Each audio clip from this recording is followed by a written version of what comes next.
Next maximum minimum value निकालने के बाद डिटर्मिनेंट में नेक्स्ट पॉइंट आता है हम लोग का skew symmetric determinant. Skew symmetric determinant क्या होता है कि ये हम बताएं तो भी ठीक है, नहीं बताएं तो भी ठीक है, लेकिन बता देने से फ़ायदा क्या होता है कि इसके क्वेश्चन जो आते हैं तो बहुत ईजिली सॉल्व हो जाते हैं।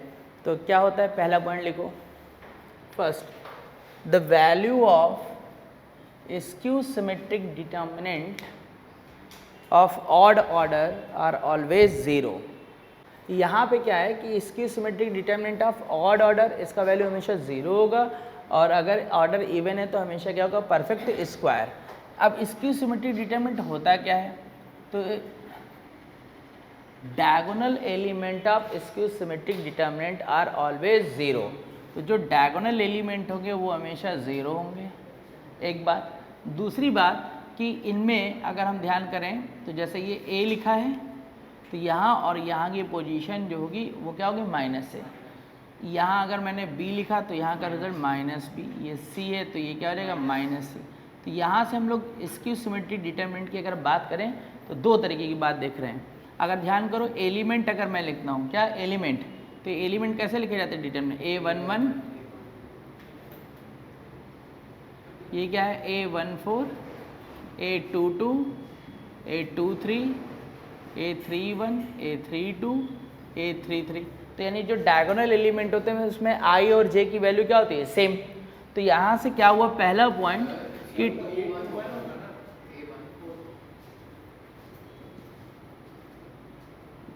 जो डायगोनल एलिमेंट होंगे उसमें आई और जे की पोजीशन क्या होगी, सेम। तो ए आई जे की वैल्यू हमेशा क्या मिलेगी, जीरो। कब, जब आई इक्वल टू क्या होगा, जे, एक बात। दूसरी बात ये कि यहाँ पर ये प्लेस और ये प्लेस देख रहे तो इसमें आई और जे इंटरचेंज हो जा रहा है कि नहीं। तो ए आई जे प्लस ए जे आई, इसका रिजल्ट हमेशा क्या मिलेगा, ज़ीरो। इसका रिजल्ट हमेशा क्या देगा, ज़ीरो। तो ये नोट कर लेते हैं। इसके आगे फिर अगला पॉइंट, तो अब ये क्वेश्चन जैसे यहाँ पे क्या किया गया कि x plus Y plus Z equal to pi, A plus B plus C equal to pi. तो अब इस क्वेश्चन को सॉल्व करना चाहे तो भाई x y z की वैल्यू रख दो, सब वैल्यू रख दो, सॉल्व कर दोगे, सॉल्व हो जाएगा तुरंत। लेकिन अगर कुछ बातें ध्यान करें तो ये ईजिली सॉल्व हो जाएगा। क्या चीज़, पहली बात कि हमने a plus B plus X plus Y plus Z के प्लेस पे ये क्या हो गया, ये पाई हो गया। साइन बी तो ऐसे ही रहेगा, कॉस सी भी ऐसे ही रहेगा, माइनस साइन बी ज़ीरो, ये tan है, और a प्लस बी तो पाई माइनस सी माइनस tan है, और ये क्या आ जाएगा, ज़ीरो। और अब ये जो वैल्यू आ गई, ये क्या आ गई, साइन पाई की value zero, minus sine B cos 180 degree minus theta minus cos theta, sine B zero minus tan A cos C tan A zero. और अब यहाँ से तुरंत जो भी पढ़ा वो देखना शुरू करते, क्या कि डायगोनल एलिमेंट ज़ीरो हैं और आई जे और जे आई जे और जे आई, इनकी पोजीशन के एलिमेंट का सम क्या है, जीरो। तो जैसे मैं देखता हूँ ये जीरो हो जा रहा है तो इसका मतलब इस पूरे डिटर्मिनेंट की वैल्यू क्या है, ज़ीरो, क्योंकि skew symmetric determinant of odd order क्या आएगा, हमेशा ज़ीरो ही आएगा। इवन ऑर्डर में देखो भाई क्वेश्चन इसमें हम लोग को नहीं दिखते हैं इस लेवल पे, क्यों, क्योंकि हम लोग जो डिटर्मिनेंट पढ़ते हैं वो 3/3 मैक्सिमम, 4/4 हो, 6/6 हो, तो वहाँ ये सब के पॉइंट का बहुत इस्तेमाल है। लेकिन 4/4 का ऑर्डर का डिटर्मिनेंट हम लोग के सिलेबस ही में नहीं। अब अगर मान लो 2/2 ऑर्डर के डिटर्मिनेंट में देखते भी हो तो डायगोनल एलिमेंट जीरो, ये ए हो गया तो ये क्या होना चाहिए, माइनस है। अब इसको जैसे ही एक्सपैंड करोगे तो जीरो, और इससे मल्टीप्लाई होगा तो फाइनली ए स्क्वायर। तो देख रहे हैं ये इसकी वैल्यू क्या आ गई, ए स्क्वायर, और जो कि क्या है, परफेक्ट स्क्वायर। अब यही बात 4/4 में हो तो ये बहुत बढ़िया पॉइंट सेट हो जाता है कि अगर नहीं पता है तो उसको सॉल्व करते रहो, लेकिन हमारे में उसमें है ही नहीं तो इसलिए पॉइंट ही खत्म हो गया। लेकिन 3/3 ऑर्डर का है इसलिए इसकी सिमेट्रिक डिटर्मिनेंट बहुत अच्छे से काम करेगा कि 3/3 ऑर्डर का डिटर्मिनेंट मिल रहा है और सीधे मुझे ये पॉइंट मिल जा रहे हैं, क्या कि ए आई जे जे आई की वैल्यू क्या है, जीरो, और डायगोनल के एलिमेंट क्या हो, जीरो, डायगोनल के एलिमेंट क्या हो, जीरो। तो उस डिटर्मिनेंट की वैल्यू सीधे क्या होती है, जीरो, ना कुछ उसका एक्सपेंशन करना ना कुछ करना है, सीधे वैल्यू आ जाएगी। तो इसको नोट कर लेते हैं। फिर नेक्स्ट क्वेश्चन एक और नेक्स्ट क्वेश्चन। अब नेक्स्ट क्वेश्चन में क्या कह रहा है कि one value of x which satisfy the equation is given by. अभी अगर मैं मान लो ये आर्टिकल इसकी सिमेट्रिक डिटरमिनेंट ना पढ़ूँ तो इस क्वेश्चन को सॉल्व करने वाला इस पूरे को एक्सपेंड करना।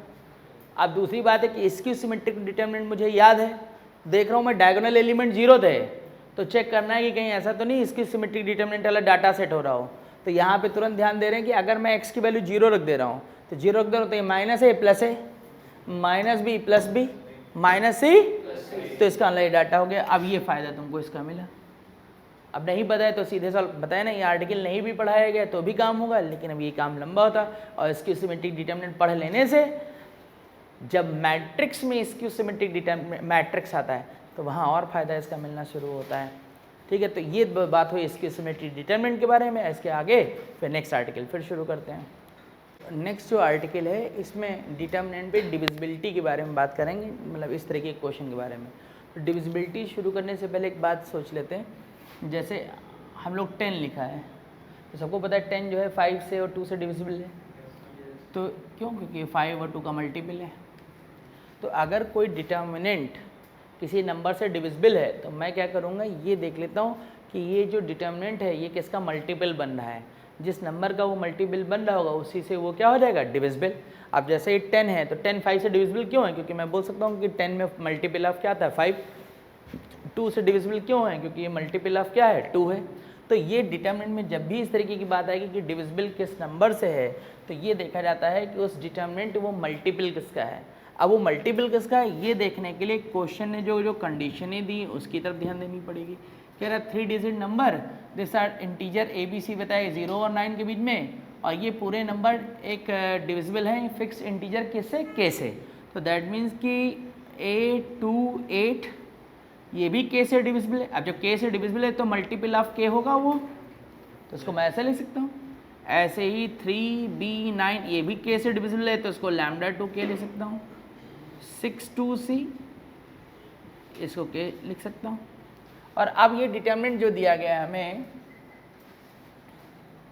A36 89C 2B2 इस पूरे की वैल्यू A28 A3B9 इसको अगर लिखा जाए तो ये एक्चुअल में लिखा कैसे है। अब जैसे मान लो कि अगर A28 ये एक्चुअल में बना कैसे है तो A into 100 plus 2 into 10 plus 8 बना है कि नहीं बना है।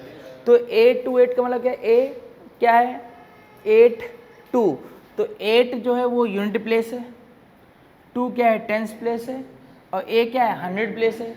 तो अब अगर मैं करना चाहूँ तो A 100 प्लेस है तो R1 में 100 इंटू R1 कर दूँ और 2 कहाँ है टेंस प्लेस पे, तो ये 2 यहाँ पे, तो 10 इंटू R3 और प्लस R2 कर दूँ। तो जैसे मैं ये करता हूँ तो फर्स्ट प्लेस पे यहाँ पे क्या बनेगा 828 बन जाएगा कि नहीं बन जाएगा 828। ऐसे ही अब जरा देखो यहाँ पे क्या बनेगा जाके, तो ये क्या हुआ 3 इंटू 100 प्लस 10B प्लस 9। तो अगर इसको ध्यान से देखा जाएगा तो ये क्या चीज़ बन जाएगी 3B9 बन जाएगा कि नहीं बन जाएगा, तो ये 3B9 हो जाएगा। सिमिलरली लास्ट वाला हमारे पास क्या आ जाएगा 6 2C और ये 8 9C 2B2 ये ऐसे ही रहेगा। और अब हम लोग देख रहे हैं कि ये पूरा मल्टीपल डिस्क है तो यहाँ पे मैंने वैल्यू रख दी, तो ये लैम्डा 1K ये लैम्डा 2K लैम्डा 3K और 8 9C 2B2, तो टोटल से K कॉमन हो जा रहा है। और चूँकि टोटल से क्या हो रहा है K कॉमन हो रहा है तो मैं ये बोल सकता हूँ कि ये जो डिटर्मिनेंट है वो मल्टीपल ऑफ क्या है K। तो चूँकि गिवन डिटर्मिनेंट क्या हो गया मल्टीपल ऑफ K, और जब वो मल्टीपल ऑफ K है तो इट मीन्स कि वो डिविजिबल बाय भी क्या होगा K। तो ये इसका ए आंसर है। तो ये डिविजिबिलिटी का एक सेकंड आर्टिकल एक और हुआ, इसकी सिमेट्रिक हुआ, ये डिविजिबिलिटी पे काम हुआ। अब नेक्स्ट आर्टिकल में हम लोग और एक इसका पॉइंट देखते हैं, तो इसको नोट कर लेते हैं फिर शुरू करते हैं उसको। तो नेक्स्ट आर्टिकल जो हम लोग का रहता है वो क्या है NCR plus NCR minus 1 equal to N plus 1 CR इस फार्मूले के ऊपर बेस्ड। तो अब ये एक डिटर्मिनेंट हम लोग को गिवन है और ये वैल्यू हम लोग को निकालनी है। ज़रा ध्यान से देखो, इस फार्मूले में होता क्या है कि अपर वाले नंबर सेम है और दूसरा नीचे जो नंबर हैं उनको भाषा में याद रखेंगे कॉन्जिक्यूटिव हैं, R R minus one. Consecutive होने को मतलब कि आर आर प्लस वन भी हो सकता है, लेकिन लिखा क्या जा रहा है इधर, तो ये जो वैल्यू लिखी गई इन कॉन्जिक्यूटिव में जो लार्जर वैल्यू है वो नीचे लिख जा रही है। अब इस पूरे का डिटरमिनेंट को देखें, हमें जो ये प्रूव करना है इसमें हो क्या रहा है कि फर्स्ट कॉलम सेम है, यानी फर्स्ट कॉलम में कुछ भी नहीं हुआ है। अब यहाँ पे जो भी बात हो रही है किस में हो रही है, सेकंड वाले में हो रही है। तो ये पहला क्या बना x प्लस वन, तो x प्लस वन कैसे बना, C2 कॉलम में अगर मैं C2 प्लस C1 कर दूँ, C2 प्लस C1, और जैसे ही फर्स्ट कॉलम में C2 प्लस C1 करूँगा तो ज़रा देखो ये पहला कॉलम तो सेम हो गया। अब जरा ध्यान करो, विजुलाइज करो, ये वैल्यू जुड़ जाएगी कि नहीं जुड़ जाएगी, ये ऐड हुई तो r और r प्लस वन में कॉन्जिक्यूटिव क्या हुआ, r प्लस वन, दोनों में वैल्यू लार्जर कौन हुई, r प्लस वन, तो नीचे ये क्या बना r प्लस वन, और ऊपर वाले एक इंक्रीज हो जाता तो ये x प्लस वन बन जाएगा कि नहीं। सिमिलरली ये वाला वैल्यू भी y plus one C r plus one, z plus one C r plus one. अच्छा यहाँ पे जरा ध्यान दो, सेकेंड कॉलम तो मुझे मिल गया, लेकिन थर्ड कॉलम में क्या हो रहा है कि दो वैल्यू आ रही है, x प्लस टू आ रही है, और x प्लस टू तभी आई होगी जब ऊपर दोनों प्लेस पे x प्लस वन लिखा होगा, तभी तो आया होगा, क्योंकि n प्लस वन तभी तो n प्लस टू बनेगा। तो इसलिए उसमें क्या किया गया है कि C3 कॉलम में C3 column plus C2 column क्या किया गया, ऐड। अब जरा देखो इसको मैं ऐड करता हूँ, तो इसको ऐड करूँगा, r प्लस टू में कॉन्जिक्यूटिव वैल्यू मिल गई और लार्जर वैल्यू क्या r प्लस टू, तो ये r प्लस टू हो जाएगा और ऊपर वाला नंबर एक ऐड हो जाएगा तो x plus one. Similarly second वाले में भी देखेंगे तो ये आ जाएगा, सिमिलरली थर्ड वाले में भी देखेंगे ये आ गया। और अब जो प्रूव करना है उसमें पहला और दूसरा कॉलम तो सेम बन गया है, बच कौन सा रहा, थर्ड कॉलम। तो थर्ड कॉलम कैसे बनेगा, ऊपर वाला सेम हो गया और इन दोनों को अगर ऐड कर दे तो लार्जर वैल्यू जो बचेगी वही अब हमारा प्रूफ करना होगा कि नहीं। तो इसलिए इसमें हमने क्या किया कि C3 में सिर्फ C3 प्लस C2 अप्लाई कर दिया, और C3 प्लस C2 जैसे ही अप्लाई करेंगे तो ये क्या बन जाएगा, XCR YCR ZCR x plus one R plus one R plus one Z plus one CR plus one, और ये दोनों वैल्यू ऐड हो जाएंगी तो यहाँ पे कितना आ जाएगा, x plus two CR plus two Y plus two CR plus two Z plus two CR plus two. यही हम लोग को प्रूफ करना था, तो इसको नोट करेंगे, फिर अगला क्वेश्चन लिखता हूँ मैं। तो अगला क्वेश्चन है, अब कह रहा है कि द वैल्यू ऑफ डिटर्मिनेंट, ये गिवन है हम लोग को, तो m की वैल्यू निकालनी है। अब एक तो तरीका है कि ये आर्टिकल अगर हमने नहीं पढ़ाया हो तो कैसे सॉल्व करना है कि भाई, तो हमें सॉल्व ये करना है कि भाई NCR equal to factorial n upon n minus r into factorial r होता है, इसे सॉल्व करो, m की वैल्यू निकालो। दूसरा तरीका क्या है कि जो अभी हम लोगों ने आर्टिकल पढ़ा है उसका इस्तेमाल NCR minus one equal to n plus one CR, इसका इस्तेमाल करके भी हम इसको निकाल सकते हैं।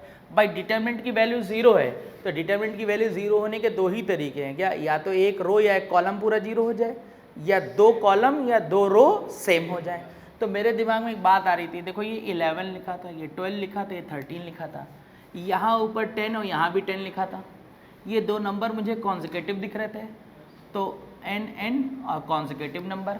तो मेरे तुरंत दिमाग में एक बात आई कि C2 में अगर मैं C2 प्लस C1 कर दूं तो मेरा डिटरमिनेंट क्या आ जाएगा, 10C4 11C6 12C8।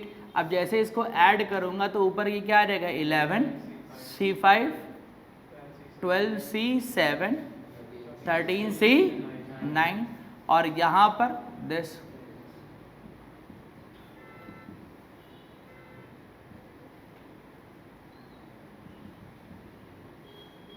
और फिर एक बात और भी याद है कि NCX इक्वल टू, अगर NCY होता है तो इसमें दो ही कंडीशन होती हैं, या तो x इक्वल टू y होता था और दूसरा x plus y equal to क्या होता था, n होता था।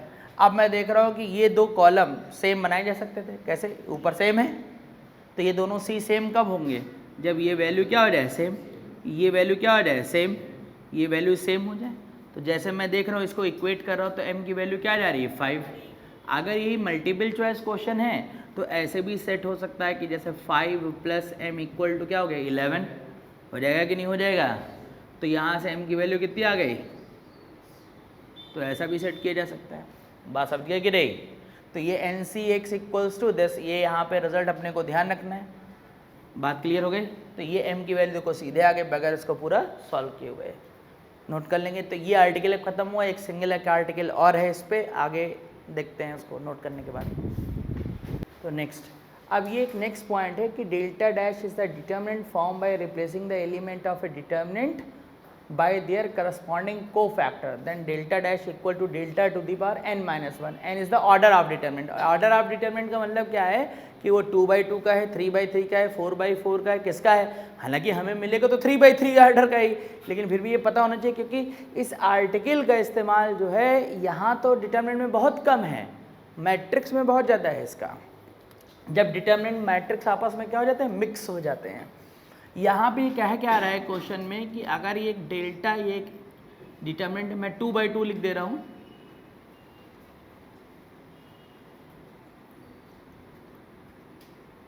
और डेल्टा डैश जो डिटर्मिनेंट है वो क्या हो रहा है,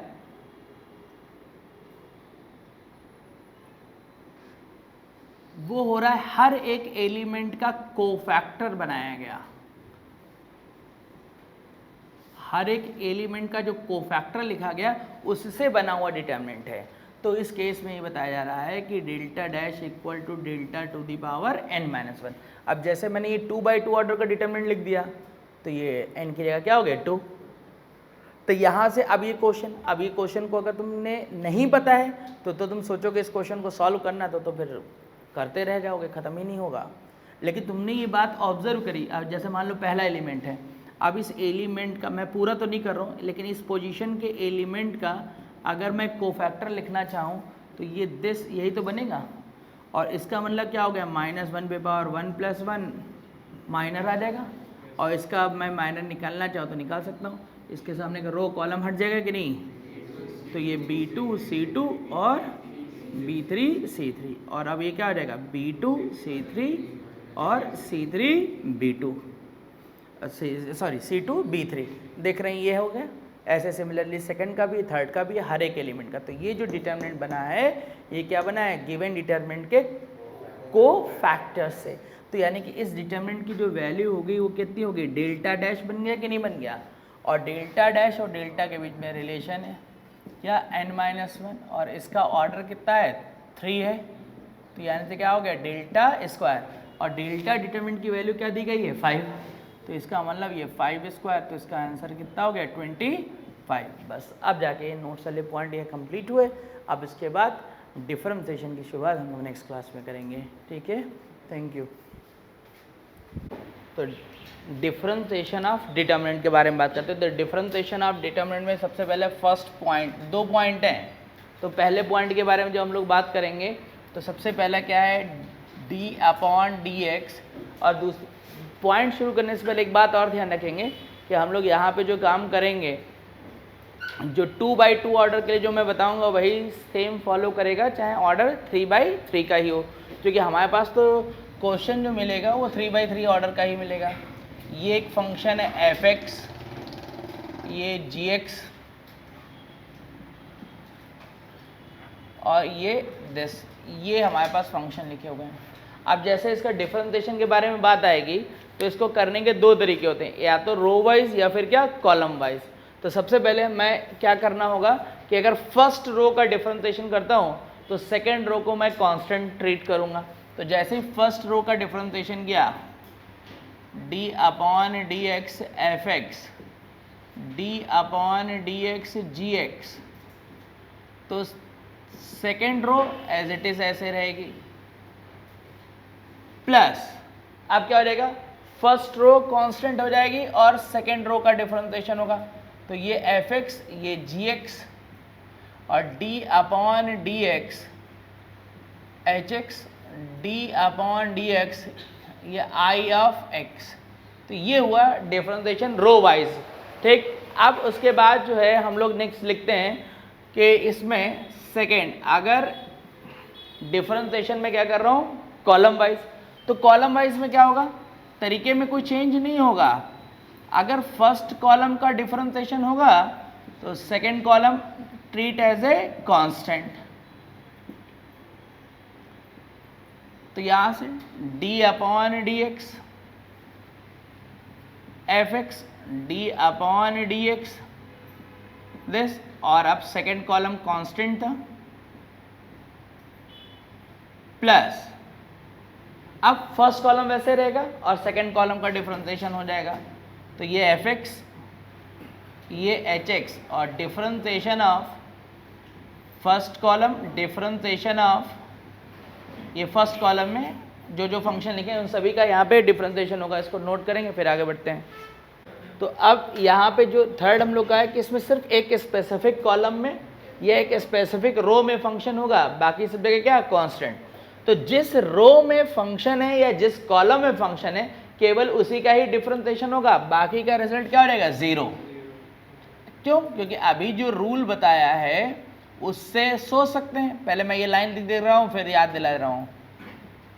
पहले फर्स्ट कॉलम का डिफरेंशिएशन हम लोगों ने कर लिया और अब इसका डिफरेंशिएशन करने के बाद सेकंड कॉलम और थर्ड कॉलम जो है एज ए कांस्टेंट वर्कआउट करेंगे। अब अगर मान लो मैं इसके आगे प्लस करके लिखता, जो कि लिखूंगा नहीं, तो मुझे सेकंड कॉलम का डिफरेंशिएशन करना पड़ता, और सेकंड कॉलम में सभी के सभी क्या है, कांस्टेंट। तो कांस्टेंट का डिफरेंशिएशन क्या होगा, जीरो। तो इस वजह से डिटरमिनेंट की वैल्यू क्या होगी, जीरो।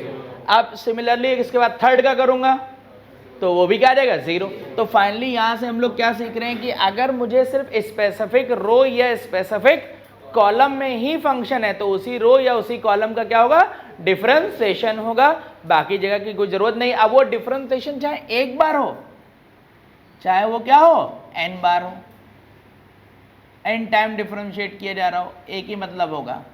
और अब यहां से कुछ पॉइंट और, अगर मान लो मैं n times sine ax plus b का n टाइम डिफरेंशिएशन करता हूं तो इसका जो डिफरेंशिएशन होता है वो होता है a to the power n sine n pi by 2 plus ax plus b होता है।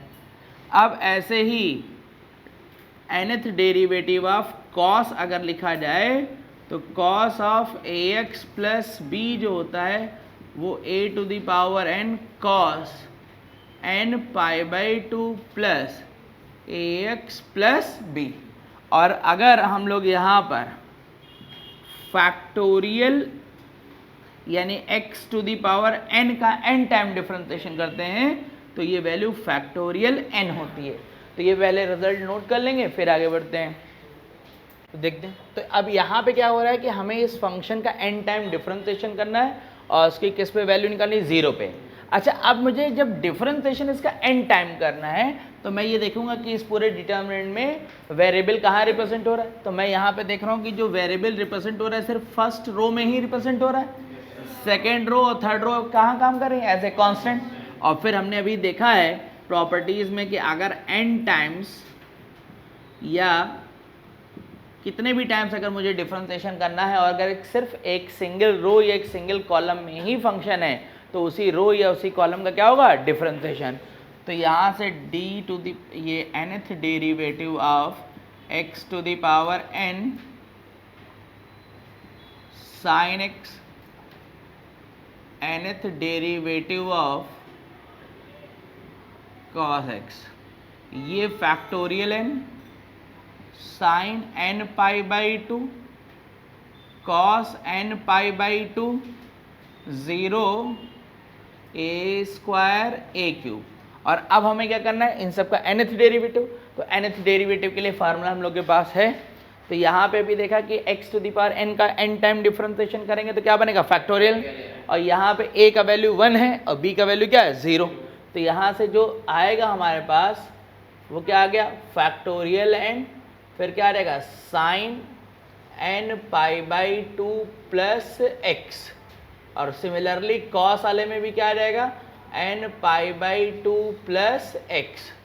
और ये क्या है, factorial n sine n pi by 2 cos n pi by 2 0 a square a cube.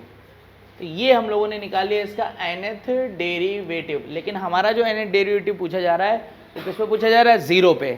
तो मैं यहाँ पर x के प्लेस पे 0 पुट कर दूंगा, और जैसे 0 पुट करूंगा तो फैक्टोरियल n, ये 0 जब होगा तो क्या बनेगा, sin n pi by 2 cos n pi by 2, ये cos n pi by 2 sin n pi by 2 factorial n 0, ये a स्क्वायर ये a क्यूब। और अब डिटर्मिनेंट में 2 रोज इक्वल हो गई हैं, तो जब 2 रो इक्वल हो गई तो इसका रिजल्ट क्या होगा, 0। यानी इस पूरे क्वेश्चन में nth डेरिवेटिव जो इस फंक्शन का निकलेगा वो क्या आएगी, उसकी वैल्यू 0। इसको नोट करते हैं। फिर नेक्स्ट क्वेश्चन, तो देखते हैं नेक्स्ट क्वेश्चन। अब ये क्वेश्चन दिया गया है डेल्टा, इस डिटर्मिनेंट का वैल्यू ये दे दिया गया है और हमें ये प्रूव करना है। तो सबसे पहले हम डिटर्मिनेंट का डिफरेंशिएशन करने से पहले इनकी वैल्यू को सब्स्टिट्यूट कर देते हैं। तो यहाँ जो वैल्यू है x, ये क्या है, एक 2 फंक्शन है उनका क्या है, ये डिफरेंशिएशन। तो इसका मतलब कि x f डैश का डिफरेंशिएशन क्या होगा, एक को फर्स्ट समझेंगे और एक को क्या, सेकेंड। तो x f dash plus f, और यहाँ पे जो दिया गया है ये सेकेंड वाला, इसका मतलब 2 बार डिफरेंशिएशन। तो यहाँ से ये कैसे होगा, एक सिंगल टाइम जब डिफरेंशिएशन होगा, एक फर्स्ट और एक क्या, सेकेंड। तो ये x स्क्वायर f डैश और फिर दूसरा क्या रहेगा 2xf, और एक डैश बाकी रहेगा कि नहीं, क्योंकि एक ही बार डिफरेंशिएशन हुआ। अब ये डैश को हम लोग अंदर ट्रांसफर कर लेते हैं। तो यहाँ जब ट्रांसफर किया तो ये क्या हो जाएगा, x square f dash this, और ये 2 तो कांस्टेंट है, ये आ गया। और यहाँ पे फिर से एक फर्स्ट और सेकेंड, फर्स्ट और सेकेंड। तो ये x square f double dash f dash x square का डिफरेंशिएशन 2x, 2 तो ऐसे ही रहेगा, और ये जो फर्स्ट और सेकेंड थे ये x, ये f डैश f, और x का डिफरेंशिएशन क्या, 1। अब ब्रैकेट ओपन कर लेंगे, जरा ध्यान देंगे, ये 2x f डैश और ये 2x f डैश ये दोनों क्लब हो जाएंगे। तो ये कितना रहेगा, 4x f dash plus 2f। अब मैं बाकी नहीं कर रहा हूँ, क्योंकि बाकी में क्या है कि f रिप्लेस हो गया g से, f रिप्लेस हो गया क्या, h से, f रिप्लेस हो गया g से। सिमिलरली यहाँ भी f रिप्लेस हो गया किससे, h से। तो मैं वैल्यू ऐसे ही रख दूंगा। तो ये क्या बन गया, x f dash plus f, और ये थर्ड रो का element.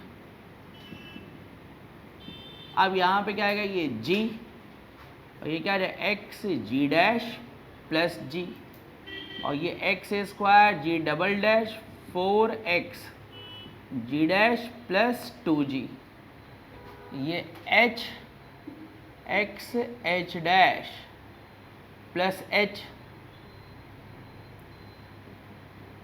4x h dash plus 2h। और अब यहाँ से डिफरेंशिएशन करने से पहले कुछ ऑपरेशन वगैरह लगा के इसको सिंप्लीफाई कर सकते हैं। ज़रा ध्यान से देखो, अगर मैं R2 रो में R2 माइनस R1 कर देता हूँ, ये f वाले टर्म हट जाएंगे। सिमिलरली अगर मैं R3 रो में R3 माइनस 2R1 कर देता हूँ तो भी टर्म कुछ कैंसिल हो जाएंगे। तो पहले इतना काम हम लोग कर लेते हैं। अब यहाँ पर ये आ गया f x f dash x square f double dash plus x, ये g x g डैश,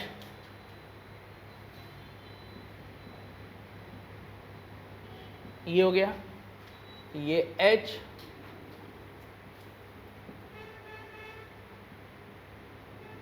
और प्लस 4x h डैश, ये इसका रिजल्ट आ जाएगा। अच्छा, अब हम लोग और देख रहे हैं, एक लाइन और सिंप्लीफाई होगा। क्या सिंप्लीफाई हो जाएगा, अगर R3 में R3 माइनस 4 R2 कर दूँ तो भी तो सिंप्लीफाई हो जाएगा। तो यहाँ से delta equal to x f dash, और ये x square f double dash g x g dash x square g double dash h x h dash और x square h double dash, ये बन जाएगा। और अब एक काम हम लोग और करेंगे, ज़रा ध्यान से देखो, इसमें हमें जो प्रूफ करना है उसमें x क्यूब वाले टर्म किस में लाना है, थर्ड रो। सेकेंड रो में एक्स लाना ही नहीं, तो मैं एक काम ये कर सकता हूँ कि सेकेंड रो में एक्स सब में है कि नहीं, तो उसको कॉमन निकाल के थर्ड रो में क्या कर देता हूँ, ट्रांसफर। पहले एक्स सेकेंड रो से एक्स क्या हुआ, कॉमन, और फिर थर्ड रो में क्या हो गया, ट्रांसफर। तो यहाँ से जो मेरे पास बचेगा delta equal to X G H F dash G dash H dash, और ये X cube F double dash X cube G double dash X cube H double dash. अब इससे ज़्यादा सिंप्लीफाई नहीं हो सकता, और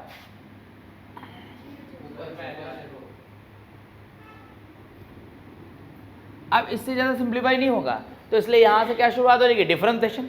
और डिफरेंशिएशन जब मैं करूँगा तो इसमें किसमें फ़ायदा, ये अपने को ध्यान रखना पड़ेगा।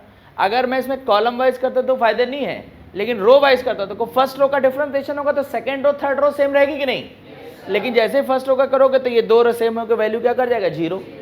फिर सेकंड रो का मैं डिफरेंशिएशन करूंगा और फर्स्ट और थर्ड सेम रहेगी, लेकिन जैसे तुम ध्यान दोगे कि केवल सेकंड रो का डिफरेंशिएशन हो रहा होगा तो इसमें समय डबल डैश हो रहा है कि नहीं, और ये रो ऐसे रहेगी, ये रो ऐसे रहेगी, इससे एक्स क्यूब कॉमन हो जाएगा कि नहीं, तो ये सेकंड रो थर्ड रो फिर से क्या रहेंगे, सेम, तो फिर से उसकी वैल्यू क्या कर जाएगा, 0। और फिर इसके बाद थर्ड इसी रो का क्या होगा, डिफरेंशिएशन। यही तो चाहिए हम लोग को। तो यहाँ से बात समझे कि नहीं, क्या हुआ, पहले हमने इसका डिफरेंशिएशन किया, first row F dash G dash, ये क्या हो गया, एच डैश। तो ये डिफरेंशिएशन करने से पहले ये हम लोग को थोड़ा सा ध्यान रखना पड़ता है कि किधर से डिफरेंशिएशन करने से हम लोग को बेनिफिट है। प्लस सेकेंड रो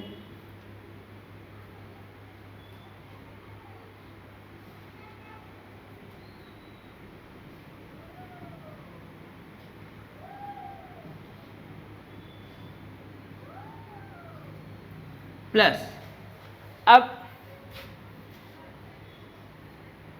F dash X cube F double dash whole dash G double dash H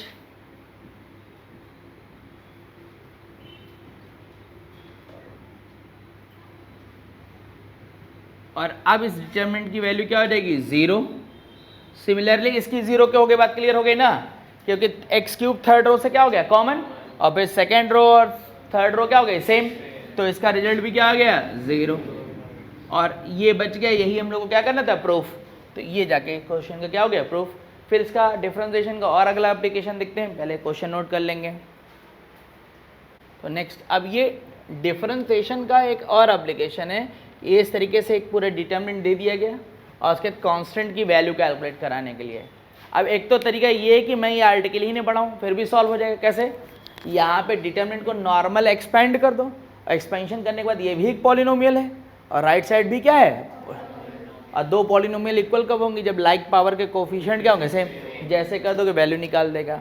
तो सबसे पहला हम इसमें 3 चीज़ें सीख रहे हैं, क्या, ये कांस्टेंट, इसके पहले का कांस्टेंट और सबसे हाईएस्ट डिग्री का कांस्टेंट को डील कैसे करना है, ये हम लोग क्या देख रहे हैं, इनके शॉर्टकट तरीके देख रहे हैं खाली, ठीक है। तो सबसे पहले अगर मुझे कांस्टेंट टर्म निकालना है, ये टी की वैल्यू निकालनी है, तो ज़रा एक बात ध्यान से सोचो कि इस पूरे एक्सप्रेशन में मैं क्या वैल्यू पुट करूं कि सिर्फ कांस्टेंट बचे। एक सुटेबल वैल्यू पुट करनी होगी और वो सुटेबल वैल्यू बिल्कुल फिक्स होगी। ये देखो इक्वेशन किस में है, लैम्डा में है कि नहीं, तो जब ये लैम्डा में दिख रहा है तो लैम्डा के प्लेस पे अगर मैं 0 पुट कर दूंगा तो सिर्फ टी बचेगा कि नहीं बचेगा।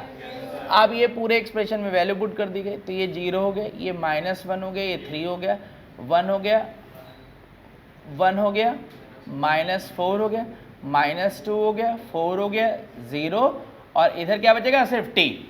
अब यहाँ से अर्थमेटिक सॉल्व करके टी की वैल्यू हम लोग निकाल देंगे, जिससे हमारा पहला आंसर आ जाएगा। अब अर्थमेटिक सॉल्व करके फटाफट आंसर बोलो। तो जब इस पूरे एक्सप्रेशन को सॉल्व करेंगे तो टी का वैल्यू 10 आ जाएगा। अब बात यह है कि नेक्स्ट कि हमें इस s की वैल्यू को निकालना है। अब इस s की वैल्यू को कैसे निकाल सकते हैं, अगर ये s कांस्टेंट नंबर बन जाए तो मेरा क्वेश्चन सॉल्व हो जाएगा कि नहीं। अब इसको कांस्टेंट मैं कैसे बना सकता हूँ, तो इसको कांस्टेंट मैं बना सकता हूँ कि जब मैं ऐसा क्या कर दूँ, डिफरेंशिएशन। अब ये डिफरेंशिएशन किसके रिस्पेक्ट में होगा, तो ये पूरा का पूरा एक्सप्रेशन किसके टर्म में, लैम्डा, तो इसलिए इस डिटरमिनेंट का भी डिफरेंशिएशन किसके रिस्पेक्ट में होगा, लैम्डा। और लैम्डा इसमें सब जगह प्लेस पे रिप्रेजेंट हो रहा है, तो इस वजह से जो डिफरेंशिएशन होगा वो या तो मैं रो वाइज करूँ चाहे कॉलम वाइज करूँ, पूरा का पूरा ही सॉल्व करना पड़ेगा। तो यहाँ पे मैं इसको रो वाइज डिफरेंशिएट कर दे रहा हूँ, ये 2 लैम्डा प्लस 3, ये क्या आ गया 1। अच्छा एक बात और भी ध्यान रखो, इससे तुम्हें कैलकुलेशन थोड़ी कम करनी पड़ेगी, क्योंकि जब लैम्डा के रिस्पेक्ट में डिफरेंशिएशन कर रहे हो तो इधर तो सिर्फ s बचेगा, और कांस्टेंट नंबर जब बचा है तो मैंने बताया कि उसकी वैल्यू निकालने के लिए अदर प्लेस पे क्या पुट कर देना है, लैम्डा के प्लेस पे क्या आ जाएगा 0, तो इसलिए डिफरेंशिएशन हुआ और साथ में इसकी वैल्यू भी पुट करते जा रहे हैं। तो जैसे डिफरेंशिएशन ये हुआ बचेगा 3, लैम्डा की जगह 0 हो गया तो बचा फाइनल क्या 3। और अब सिमिलरली यहाँ भी 0 हुआ तो ये 1 1 -4 -2 4 0। अब सेकेंड रो का डिफरेंशिएशन होगा, सेकेंड रो इसका डिफरेंशिएशन होगा और बाकी के प्लेस पे क्या रहेगा 0। अब इसका डिफरेंशिएशन हुआ तो यहां से इसका डिफरेंशिएशन होगा तो क्या आएगा 1, इसका डिफरेंशिएशन होगा तो सिर्फ क्या आएगा -2, इसका डिफरेंशिएशन हुआ तो क्या 1, और यहाँ लैम्डा के प्लेस में कोई लैम्डा का टर्म ही नहीं बचा तो इसलिए इस प्लेस पे 0 जाएगा नहीं। और उसके बाद फिर यहाँ लैम्डा के प्लेस पे 0, यहाँ 0 और ये 0। फिर अब उसके बाद क्या होगा, थर्ड रो का डिफरेंशिएशन होगा।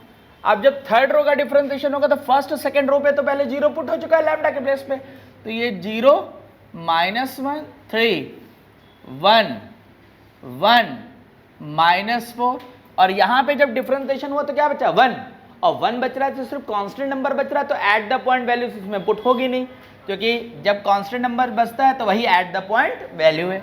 सिमिलरली यहाँ पर भी, सिमिलरली यहाँ 3 बचेगा।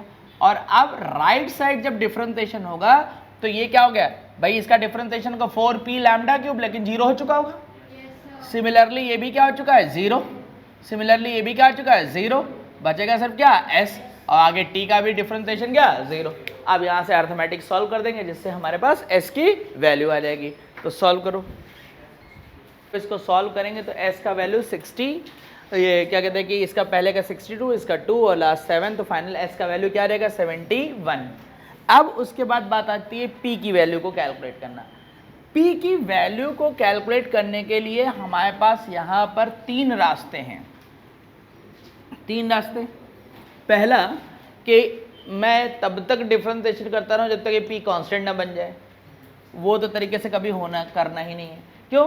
क्योंकि केवल इसको एक कांस्टेंट बनाने के लिए कितने डिटरमिनेंट बन गए थे 3, तो यहाँ तक पहुँचने के लिए कितने बनेंगे, तो इसका मतलब वहाँ पर हमें ये काम नहीं करना है। तो जब सबसे हाईएस्ट डिग्री का कोफिशिएंट अगर मुझे निकालना है तो इसका दूसरा तरीका क्या होगा, तो दूसरा तरीका ये होगा कि अगर ये कांस्टेंट बन जाए तो मेरा क्वेश्चन सॉल्व हो जाएगा कि नहीं, तो इसको कांस्टेंट बनाना है। तो इसको कांस्टेंट बनाने के लिए क्या करना पड़ेगा, मुझे लैम्डा पे पावर 4 कॉमन करना पड़ेगा कि नहीं, और लैम्डा पे पावर 4 अगर मैं कॉमन कर लेता हूँ तो ये दिस अपॉन क्या हो जाएगा, sorry q by lambda cube, r by lambda square, s by lambda cube, और उसके बाद t by lambda two the power 4। अब यहाँ से भी हमें लैम्डा पे पावर 4 बनाना पड़ेगा, क्यों? क्योंकि दोनों साइड तब कैंसिल होगा। अब इसके लिए क्या करता हूँ मैं, फर्स्ट रो से लैम्डा स्क्वायर कॉमन कर लिया।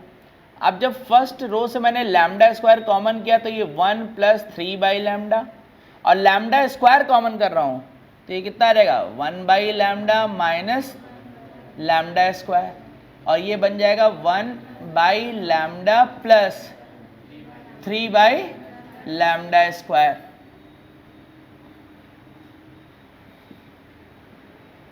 सिमिलरली यहाँ से जब कॉमन हुआ, यहाँ से मैंने लैम्डा कॉमन किया, क्यों? क्योंकि मुझे तो पावर 4 बनानी भाई, हाईएस्ट डिग्री यहाँ 2 दिख रही इसलिए 2 कॉमन कर लिया, यहाँ पर लैम्डा दिख रही है सब में तो लैम्डा कॉमन कर लिया। तो ये 1 + 1 by lambda, 1 by lambda minus 2, 1 minus 4 by lambda, और ये 1 minus 2 by lambda, 1 + 4 by lambda, और अब थर्ड रो से भी मैंने क्या किया है लैम्डा कॉमन किया है तो ये आ गया। तो ये लैम्डा पे पावर 4 दोनों साइड से कैंसिल हो गया, और अब सोचते हैं कि मैं लैम्डा के प्लेस पे क्या वैल्यू रखूं कि सिर्फ p बचे, तो तुरंत दिमाग में बात आ गई कि p लैम्डा के प्लेस पे मैं इन्फिनिटी रख दूं, और जैसे इन्फिनिटी रखूँगा तो खाली p बचेगा कि नहीं।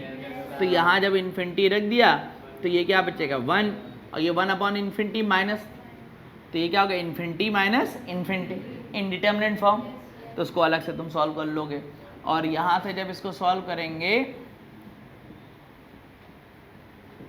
तो इसको सॉल्व करने के लिए हम लोग को याद है कि हम लोग क्या कर लेते थे, एलसीएम ले लेते थे।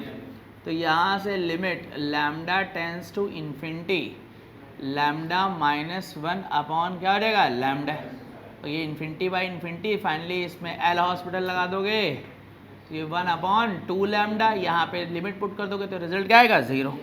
तो ये 0 हो गया। सिमिलरली ये भी क्या आ जाएगा 0, ये 1, ये -2, ये 1, ये 1, ये 1 और ये 3, और इधर जो राइट साइड बचेगा वो सब आगे क्या हो चुके होंगे 0, तो बचेगा सिर्फ क्या p। और अब इसको सिंप्लीफाई कर देंगे, जैसे मेरे पास p की वैल्यू आ जाएगी। वो यहाँ नहीं सही है, इसमें क्या कहते हैं इन्फिनिटी माइनस इन्फिनिटी का कोई फॉर्म ही नहीं, क्योंकि लैम्डा की जगह क्या कर रहे हैं इन्फिनिटी, तो इसलिए 1/इन्फिनिटी क्या हो जाएगा 0। तो लिमिट विमिट वाला प्रोसेस की यहाँ पे कोई ज़रूरत नहीं, वो तो बस अगर लैम्डा टेंस टू क्या हो रहा है तो 0, तब फिर मुझे यहाँ पे क्या करना पड़ता है, ध्यान देना पड़ता है, अदरवाइज मुझे ध्यान देने की कोई ज़रूरत नहीं। अब इसको सॉल्व कर दोगे तो हमारे पास p की वैल्यू आ जाएगी। तो p की वैल्यू कितनी आ गई -6। तो ये जाके कांस्टेंट की कैलकुलेशन का काम हो गया, कितना -7, तो -7 लिख दो। जो इसका थर्ड मेथड है, इसको सॉल्व करने के लिए हम लोग एक काम और भी कर सकते हैं।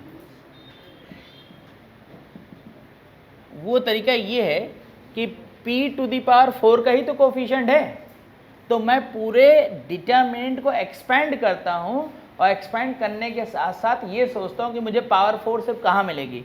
अब अगर मान लो मुझे एक्सपेंड करता मैं, तो ये पूरा टर्म यही होता कि नहीं होता। इसको मैंने नॉर्मल फर्स्ट रो के करस्पॉन्डिंग एक्सपेंड कर दिया। अब जब मैं इसको एक्सपेंड कर रहा हूं तो मैं पूरा नहीं कर रहा हूं। क्यों नहीं कर रहा हूं पूरा? क्योंकि हमारा सिर्फ और सिर्फ ध्यान लैम्डा पे पावर 4 पे है, उससे लेस डिग्री की तरफ ध्यान ही नहीं। अब अगर मैं मान लो नेक्स्ट टर्म अगर लिखता भी हूं यहाँ पर, जो कि नहीं लिखूंगा, इसको लिखने के बाद ये टर्म और ये टर्म रहेगा, इनकी मल्टीप्लाई होगी तो लैम्डा स्क्वायर ही मिलेगा, और बाहर ये लिखा हुआ है, तो मैक्सिमम जो डिग्री मिलेगी जाके वो क्या मिलेगी 3, चाहे मैं इधर से भी कर लूँ। तो यानी कि ये टर्म तो हमारे लिए मीनिंगलेस है। अब ऐसे ही अगर मैं प्लस लास्ट वाले टर्म की बात करता हूँ लैम्डा +3, तो यहाँ से जब मैं शुरुआत करता हूँ तो ये लैम्डा +3 इससे इसका मल्टीप्लाई होगा तो हाईएस्ट डिग्री क्या मिलेगी 2, और बाहर क्या है लैम्डा, तो मिलके क्या हो गई 3। तो सिमिलरली इधर भी करता हूँ तो भी क्या डिग्री आएगी 3, तो ये टर्म भी मेरे लिए क्या है मीनिंगलेस। तो अब मेरा पूरा एम तो जो है केवल और केवल पावर 4 पे है, तो ये पावर 4 तभी बना पाएगा जब लैम्डा स्क्वायर और अंदर भी जो टर्म बचे वो सब किसके हो लैम्डा स्क्वायर। तो यहाँ लैम्डा स्क्वायर इससे मल्टीप्लाई करने में मिलेगा, तो इसको जब मल्टीप्लाई करेंगे तो 6 लैम्डा स्क्वायर, यहाँ से इससे मल्टीप्लाई होगा तो कितना मिलेगा लैम्डा स्क्वायर, लेकिन आगे क्या लगा माइनस। तो कुल मिला के ये जो मिल गया ये कितना मिल रहा है 7 लैम्डा स्क्वायर, और बाकी के आगे टर्म से हमें क्या मतलब है, कोई मतलब नहीं, और बाहर इस लैम्डा स्क्वायर से मल्टीप्लाई होगा, तो यानी कि लैम्डा की पावर 4 मिल जाएगा कि नहीं, और उसका कोफिशिएंट क्या मिलेगा 7 माइनस, और आगे टर्म से हमें कोई मतलब नहीं। तो इस तरीके से भी सोच के निकाला जाता है, एक ये भी मैकेनिज्म होता है निकालने का। तो ये तीसरा तरीका था। अब डिफरेंशिएशन का एक और एप्लीकेशन खत्म हुआ, नेक्स्ट एक और एप्लीकेशन बताते हैं, नोट कर लेंगे इसको। तो अब ये डिफरेंशिएशन का नेक्स्ट ये एप्लीकेशन है। पहला तो कांस्टेंट की वैल्यू निकालने वाला, अब ये सेकंड एप्लीकेशन है कि यहाँ पे क्या कह रहा है coefficient of x in the determinant. अब अगर मुझे नहीं पता तो इसकी वैल्यू कैसे कैलकुलेट होगी, तो कैलकुलेट ऐसे होगी कि ये बाइनोमियल थ्योरम हमें पता है 1 + x होल की पावर n, इसको एक्सपेंड करो लेकिन उतना ही रखो जिससे सिर्फ क्या मिल पाए कोफिशिएंट ऑफ x, और सॉल्व कर लो निकल के आ जाएगा। लेकिन क्या ये इतना आसानी से पॉसिबल है? नहीं पॉसिबल है। तो यहाँ पर जब कभी भी पॉलिनोमियल में, पॉलिनोमियल मैंने पॉलिनोमियल बोला है, डिटर्मिनेंट नहीं बोला है, लेकिन एक्चुअल में ध्यान से देखो इस डिटर्मिनेंट को सॉल्व करोगे तो एक पॉलिनोमियल का ही तो शेप आएगा। तो कोई भी डिटर्मिनेंट तुम सॉल्व कर रहे हो, उस डिटर्मिनेंट को अगर मैं लिखना चाहूँ तो पॉलिनोमियल के शेप में लिख सकता हूँ। क्या होता है इसकी वैल्यू Δ0 और ये Δ'0 upon factorial 1 x plus delta double dash 0 upon factorial two x square delta triple dash 0 upon factorial 3 up to infinity. अगर ध्यान से देखा जाए तो ये हमने लिमिट में मैक्लॉरिन सीरीज जो पढ़ाई थी ये वही तो है। तो यहाँ से मैं क्या कर सकता हूँ, मैं किसी का भी कोफिशिएंट निकाल सकता हूँ। अब जरा ध्यान से देखो, एक्स क्यूब का कोफिशिएंट है क्या, क्यूब, तो नीचे भी 3, यहाँ भी क्या 3। तो अगर मैं यहाँ से बोलना चाहूँ तो ये बोल सकता हूँ कि coefficient of x to the power n in determinant of this, तो क्या हो जाएगा nth डेरिवेटिव किस पे, at x equal to 0 upon factorial n।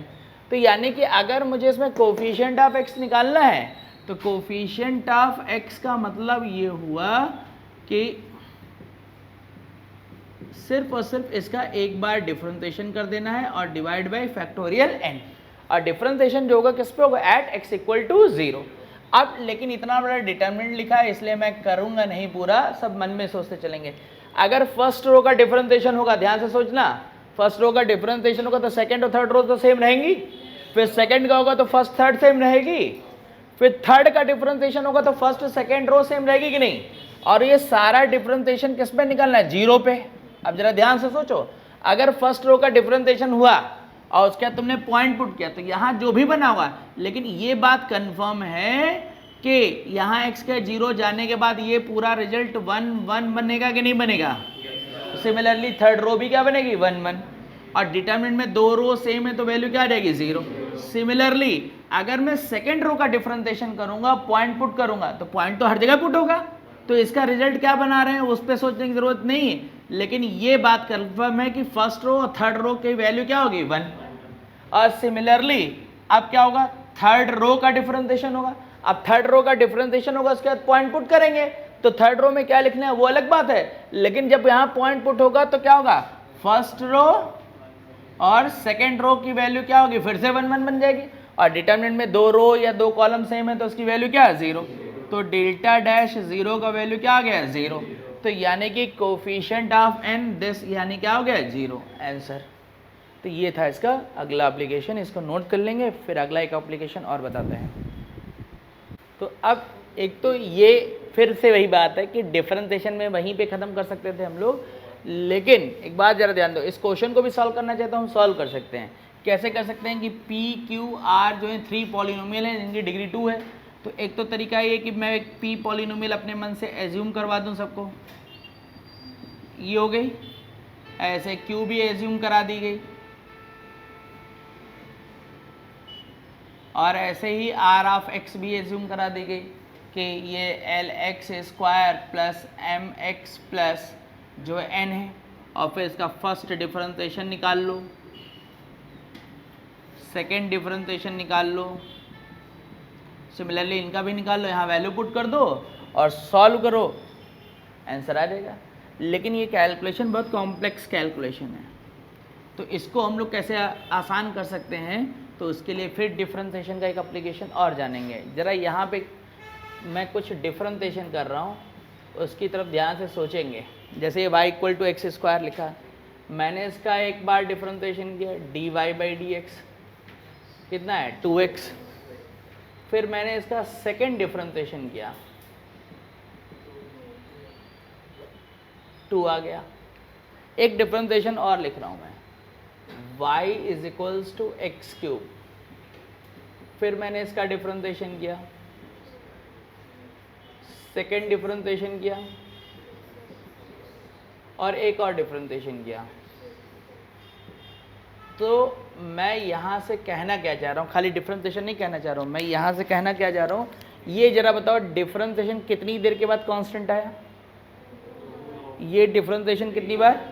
तो क्या आप लोगों ने सीखा कि अगर कोई भी पॉलिनोमियल दी गई है तो वो डिफरेंशिएशन कितनी बार डिफरेंशिएट करने के बाद कांस्टेंट बन रहा है, जितनी बार डिफरेंशिएट करने के बाद वो कांस्टेंट बनेगा उसका डिग्री वही होगा। यहाँ 2 बार डिफरेंशिएट किया इसलिए 2 बार डिफरेंशिएशन होने के बाद कांस्टेंट आया इसलिए डिग्री 2।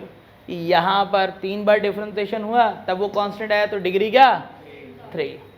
देखो यहाँ पे एक बात और ध्यान रखिए, यहाँ 0 नहीं है, क्या नहीं है, क्योंकि अगर थर्ड करता है तो 0, यहाँ फोर्थ करता है तो क्या 0, कांस्टेंट बनने की बात है। अब जैसे ही मुझे ये क्वेश्चन मिला तो मैं इस क्वेश्चन में करता क्या कि इसको मैं डिफरेंशिएट करना शुरू करता। मैंने ये मान लिया कि ये डेल ऑफ एक्स है। अब जब मैं इसका डिफरेंशिएशन करता तो अब इस पर डिफरेंशिएशन, ये तो बात समझ में इतनी देर में आ चुकी कि इसका डिफरेंशिएशन रो वाइज करेंगे तभी फ़ायदा होगा। तो मैंने इसका डिफरेंशिएशन किया रो वाइज। अच्छा, अब मैं रो वाइज डिफरेंशिएशन कर रहा हूँ तो जरा ध्यान से सोचो, फर्स्ट रो का डिफरेंशिएशन हुआ, सेकेंड और थर्ड सेम रही, तो इसका मतलब ये पहले डिटरमिनेंट की वैल्यू क्या हो चुकी। अब उसके बाद अब मैंने सेकंड का भी किया, और जब सेकंड का किया तो सेकंड रो का डिफरेंशिएशन होगा, फर्स्ट और थर्ड सेम रहेगी। अब ये दोनों भी क्या सेम, तो उसकी वैल्यू भी क्या। अब उसके बाद थर्ड रो का भी डिफरेंशिएशन होगा, और जब थर्ड रो का डिफरेंशिएशन होगा तो ये ट्रिपल डिफरेंशिएशन हो जाएगा कि नहीं, और इसकी वैल्यू 0 नहीं होगी। ये लेकिन ये बात गलत है, क्योंकि px qx rx जो पॉलिनोमियल है उनकी डिग्री क्या है 2, और सेकंड डिग्री का अगर कोई डिफरेंशिएशन डिग्री है तो उसका थर्ड डेरिवेटिव हमेशा ही क्या मिलेगा 0। तो इसलिए इस डिटरमिनेंट की थर्ड रो 0 बन जाएगी, और थर्ड रो 0 तो डिटरमिनेंट में एक रो 0 तो उसकी वैल्यू भी क्या 0। तो इसका मतलब डेल्टा डैश x जो हो गया वो क्या मिल गया 0। यानी कि आप जरा ध्यान से सोचो, ऐसी कौन सी चीज़ होती है मैथमेटिक्स में जिसको डिफरेंशिएशन, पहला ही डिफरेंशिएशन 0 हो जाए, तो वो कौन सी चीज़ होती है, कांस्टेंट। कांस्टेंट होता है कि नहीं। और जैसे किसी ने कांस्टेंट लिखा तो उस कांस्टेंट पॉलिनोमियल की डिग्री क्या होती है, तो यानी कि इस पूरे की जो डिग्री है वो क्या है 0 है। तो ऐसे निकाला जाता है। ये अगला एक अप्रोच था, नोट करेंगे। तो लास्ट डिफरेंशिएशन का एक लास्ट एप्लीकेशन और होता है रिपीटेड रूट्स के ऊपर। देखो, अगर किसी इक्वेशन में मान लो n रूट रिपीट कर रहे हैं, n रूट, तो और सपोज कर लेते हैं वो n रूट क्या है, अल्फा है, तो यानी उस इक्वेशन को x minus alpha whole to the power n into g x का फॉर्म लिख सकते हैं। क्यों हमने ऐसा इसलिए लिख दिया है क्योंकि n रूट रिपीट कर रहे हैं तो वो कॉमन हो गया, उसके बाद जो भी बचा हो। अब यहाँ पे ध्यान दो कि अगर मैं इसका फर्स्ट डेरिवेटिव निकालता हूँ तो यहाँ पे रूट कितने रिपीट हो रहे हैं इस वाले इक्वेशन में, n। अब मैं जैसे इसका फर्स्ट डेरिवेटिव निकालता हूँ तो ये जो इक्वेशन है, ये इक्वेशन मुझे ऐसे मिलेगी, और अब यहाँ से अगर मैं देखूँ तो टोटल से n-1 कॉमन हो जाएगा।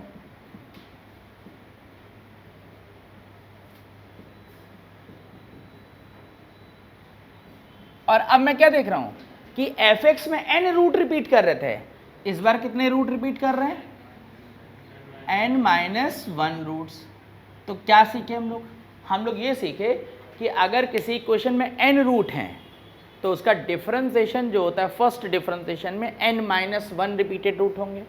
सिमिलरली अगर मैं इसका सेकेंड डिफरेंशिएशन कर दूं तो उसमें n-2 कॉमन आ जाएगा, तो second differentiation represent n-2 repeated root, third differentiation represent n-3 repeated root.